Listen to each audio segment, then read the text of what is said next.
What's going on, guys? My name is RagingRaptor and I welcome you to a new World of Tanks video, and today I am delighted to tell you my personal opinion on the free Frontline and Steel Hunter tanks you could in theory get in this year. Obviously you can only get 2 vehicles, but I know for most people which played Frontline in 2019, there will be 2 new kits in the block. The Char Futur and the Object 777. So this is why today I want to go through all of those 3 tanks, once again give you my final verdict of which one to choose. So again, we have the Char Futur 4, the Object 777 version 2 and the AE Phase 1. Let's begin with the French newcomer. Char Futur 4. This tank, wow. I don't have anything else to say about this tank except for being in awe at this lad, because I absolutely adore this tank. It's just something unique, something we didn't really have until now in the game. The Char Futur 4 provides us with a 4-shot autoloader with 390 shot of damage each. The rounds are APCR, have 264mm of penetration, premium rounds are heat at 330mm of penetration, which is amazing if you ask me. It has a 36-second reload time, but it is rather unique in a sense of this tank having a 4-second interclip reload time.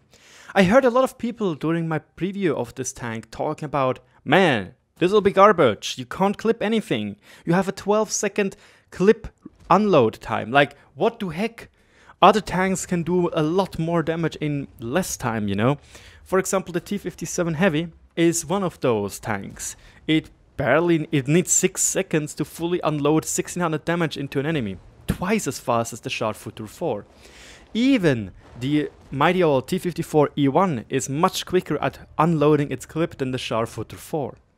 However, the T-54E1 doesn't have what the Char Futur 4 has, and that is accuracy, penetration rate, shell velocity, and aim time.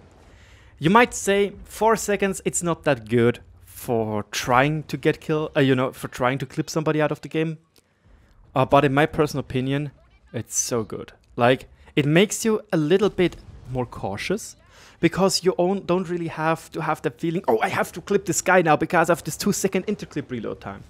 Take it slow, you have 4 seconds. To that comes the 2 seconds aim time, meaning for a 100% aim, you need around 3 seconds. And with 4 seconds interclip, that is like perfect. You always have a little bit time to readjust your aim even in this 4-second aim time and reload time of the clip, that you have almost always a great chance of hitting your target. It is literally an incredible, great mid to long range sniper autoloader. And again, there are some things I noticed during playtesting this tank, and it was that simply I always was aiming slightly too far sometimes, because I always was thinking, oh yeah, this tank has slow shells for some reason that I don't know, but the shells are incredibly fast. Again, they are APCRs, they have an amazing penetration rate, and it's simply literally the gun really strikes my nerve what makes a tank great. I really enjoy playing the Char Futur 4. The survivability is a double-edged sword. The turret is actually very bouncy. It has 140mm of armor on its faceplate, which is ridiculous strong if you ask me. At that angle we get around 200mm of effective armor when standing flat. You have 7.5 degrees of gun depression, which is more than enough from my personal experience. So you have maybe around an effective of 240mm of armor, which is amazing. Like, for a tank which speeds around at 60 kph with a 22 per ton HP per ton ratio, look, that is amazing. Like, that's very good. Obviously, side armor and frontal hull armor, they are not great. This angled steep slope armor is 45mm, meaning it will bounce most shells on tier 9 and tier 10, excepting obviously the tier 9 and tier 10 high caliber tank destroyers and high caliber heavy tanks. But other than that, you can bounce a decent chunk of shots. Obviously, don't rely on it. But it gives you additional HP, and I would say this tank has an effective HP pool of around 2000. Which is a lot if you ask me, and comparing it to something like a normal Batchat 25-ton AP. Obviously, the tank is very, very nimble and small, meaning its camouflage value is impressive. I am playing with ventilation and a camo crew, as well as brothers in arms and rations, but seriously, the concealment is amazing. It's 34% with camouflage and so on and so forth, and that is a very, very, very, very good value. Sadly, the view range is a little bit on the low-hand side. It's just 380 meters. But it doesn't really is a big of a problem because you have brothers in arms. Usually you have some cruise skills for countering that. Plus, you do not can load a rammer. AKA, you don't have to take a rammer. You are going to use vents, stabilizer, and optics. So with my crew, which only has 1.5 view range skills, I get around 475 meters of view range with rations. That is a very, very good value. So overall, I am in love with the Char Futur 4. I talked with other people about it as well, and they all said, yeah, it's a pretty good tank, I love it, and love it. I didn't really heard yet somebody saying that it's bad. I do consider it maybe slightly overtuned. It might be a little bit too overpowered. But it's hard to judge. For me, I feel like this tank is absolutely amazing. I feel like I can play 3K average games almost every game. Well, it's just 2 clips, you know. But it really does feel amazing in that kind of regard. I know, however, that on the other hand, the Lansen C I also perform incredibly well on, but the Lansen C is not considered an OP tank, you know. So at this point, I'm just thinking that when you know what you're doing, the Char Futur has very, very, very, very great tools to abuse enemies. I know that's a little bit of a weird compilation, but it really does feel great. The only real drawbacks I saw with this tank obviously are it's the lack of DPM, but in this game usually it is hard to judge how good a DPM is because you can't always shoot all the time. Sure, 4 seconds interclip reload is long and sometimes you won't get another shot off, but it also kind of keeps you play around with 2 shots as well. It really does work. Another point is it has a little bit low count of ammo. It's just 30 rounds, which is very, very small, and I had several games already where I shot all my 16 APCRs like there was no tomorrow, and then I was standing there with heats and like, oh wait, I only have heats left. Whoops. And lastly, gun elevation. 11 degrees is not great, so sometimes you will get caught off guard. But overall, Char Futur 4, absolutely amazing tank in my opinion. It will be the tank I'm going to get first things first. Next up, we have the Object 777 version 2, and this tank is something for eternity. This tank is very, very, very old. There is a great article my friend of mine wrote about this tank where we didn't know yet what is going to happen with the Object 777 version 2. I highly recommend reading it, and I'm leaving a link in the description below if I'm not forgetting it. And this tank used to be a tier 10 vehicle, got down tier to tier 9 now, got some things, wiggle around, and now there we are. It's a tier 9 heavy tank, Russian heavy tank at that. And I heard a lot of people saying, oh, then it will be overpowered, it will be super strong, it will be an amazing gun platform. And I have to be honest, I simply couldn't get this tank to work. I blame my personal playstyle with it. I think here and there I was playing too aggressive, plus there are simply some positions I do not know where to go properly to use the 6 degrees of gun depression. 6 degrees of gun depression for this flat vehicle is not bad, it's pretty enjoyable to play. But I'm simply not used to using just 6 degrees of gun depression. Plus, as already mentioned, I'm more of a heavy, of a medium and light tank kind of guy. So the Char Futur much more rang with me, you know? It really did play into my hands, while the 777 is a little bit awkward for me, really. I simply couldn't really get this tank working for me. I played a lot of games and I simply couldn't get a good game, I couldn't carry, and I'm right now with a 31% win rate after 13 games. Sure, I still need to learn some things with this tank, especially as I'm below 2k average damage on a tier 9 vehicle. That is bad. Like, that is for my personal standards incredible bad. And it's kind of weird because, for example, the IS-32, which I consider being a very, very great tank, I have 2.6k average damage, you know? But I simply couldn't get the Object 777 version to working for me. Yes, it is a unique tank, but just comparing the two heavies, the AE Phase 1 and the 777 version 2, I have to say go for the AE Phase 1. It's easier to play and a lot more enjoyable to play because it has this 10 degrees of gun depression with a great gun handling. Sure, the 777 is more iconic and has this 440 alpha gun with great penetration rates and premium and standard rounds.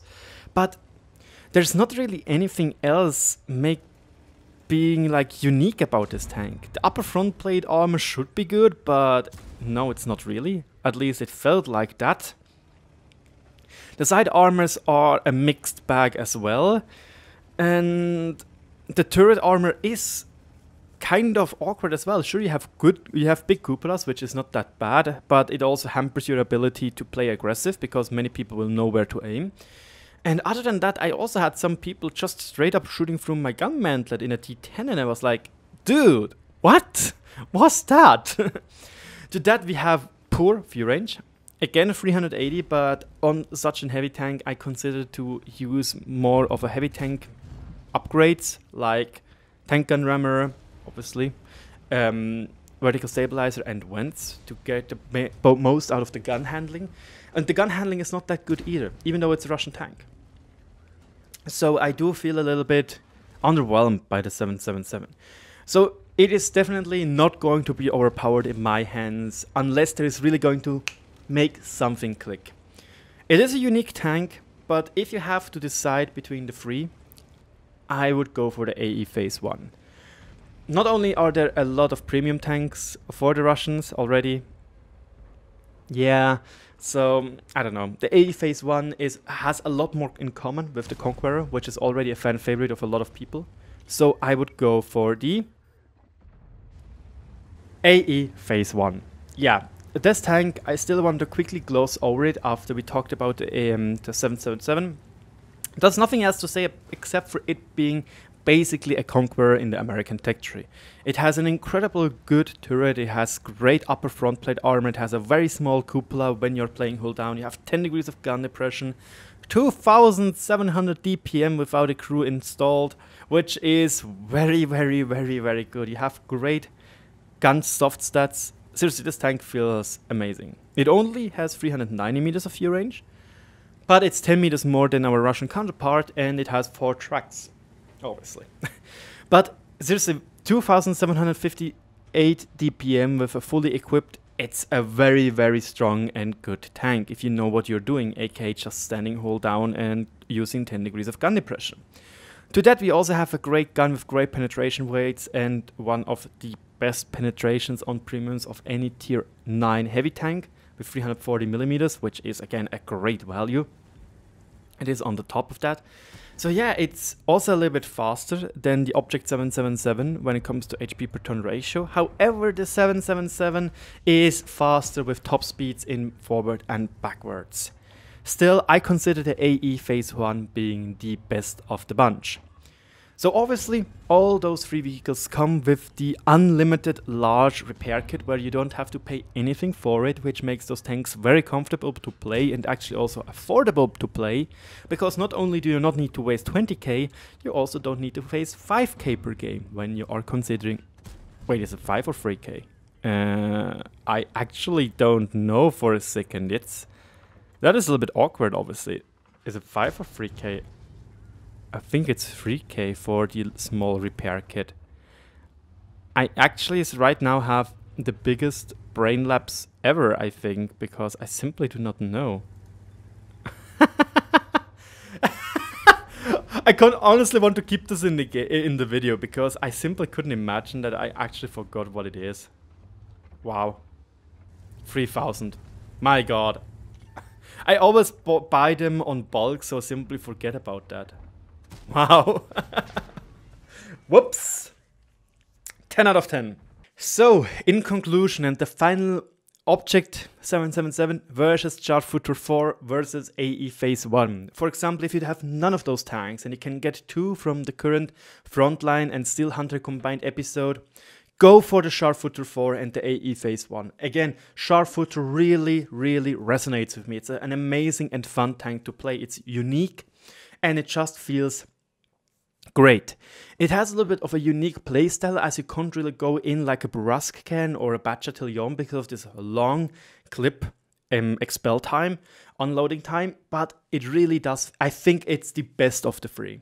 Second to that is the AE Phase 1 because it's easier to play and it's very comfortable to play with. A great gun, great DPM and decent mobility. And this 10 degrees of gun depression. The AE Phase 1 is really a good and great tank in that regard.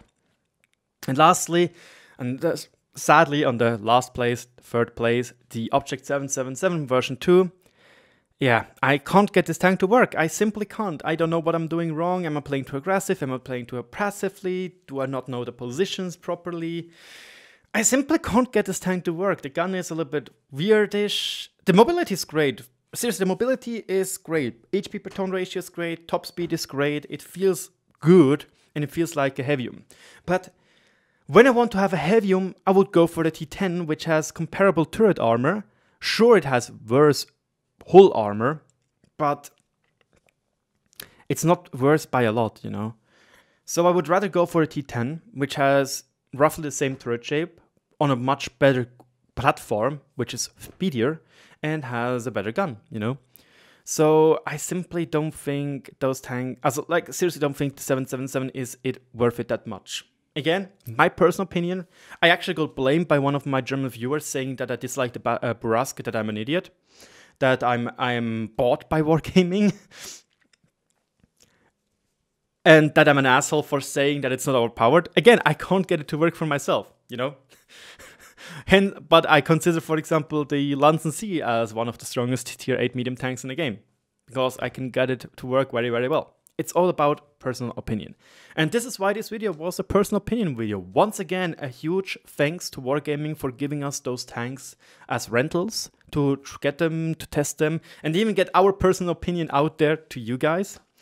Very much thanks to that. If you enjoyed this video, let me know in the comment section below. What can I do better, obviously? What can I do? What wasn't that good? If you like such videos, consider subscribing. And as always, thank you so much for watching. Cheers, good luck in Frontline, and good luck in Steel Hunter. I'll talk to you all later.